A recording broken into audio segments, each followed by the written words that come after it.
Excel 2010 dispose de différentes formules de finances. Nous allons voir dans cette vidéo formation comment il est par exemple possible de calculer les intérêts que vous allez devoir quand vous effectuez un prêt.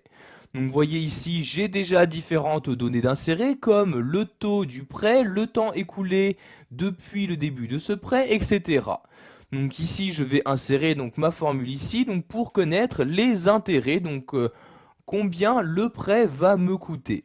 Donc je vais donc pour utiliser cette formule utiliser le solver car il s'agit d'une formule assez complexe. Donc pour afficher le solver, je clique ici sur le bouton insérer une fonction présent dans la barre de formule.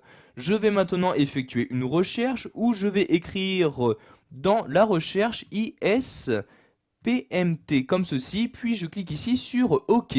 Donc il s'agit de la formule que nous allons utiliser dans cette vidéo formation donc pour connaître les intérêts dus. Donc vous voyez, je sélectionne bien la formule dans la liste et je clique ici sur OK pour l'insérer. Donc vous voyez maintenant la formule est insérée. Nous allons pouvoir donc renseigner les différentes valeurs demandées pour calculer les intérêts dus. Donc la première valeur demandée est le taux donc, du prêt. Donc ici je vais cliquer sur la valeur du taux actuel. Ensuite, dans la seconde cellule, donc vous y placez votre curseur, vous allez devoir mettre la période écoulée depuis le début de ce prêt.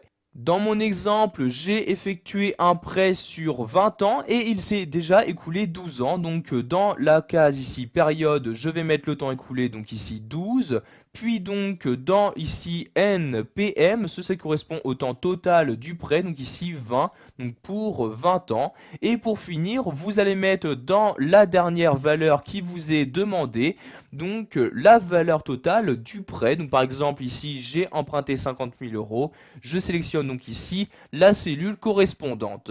Maintenant, il ne me reste plus qu'à cliquer ici sur OK pour valider donc ma formule et y afficher donc son résultat. Donc par exemple ici pour mon type de prêt, je vais devoir donc payer 3100 euros supplémentaires pour pouvoir effectuer ce prêt.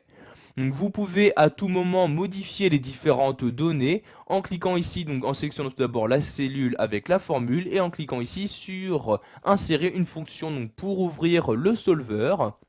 Donc par exemple, on va dire que maintenant le temps s'est écoulé encore plus, donc ici à la place de 12 ans écoulés, on va dire qu'il ne me reste plus qu'un an, donc je vais mettre ici 19, et je clique donc ici sur OK.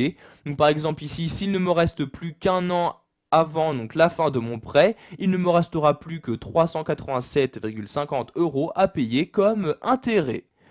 Voilà, vous avez maintenant la possibilité de calculer le montant des intérêts d'un prêt donc à l'aide d'Excel 2010.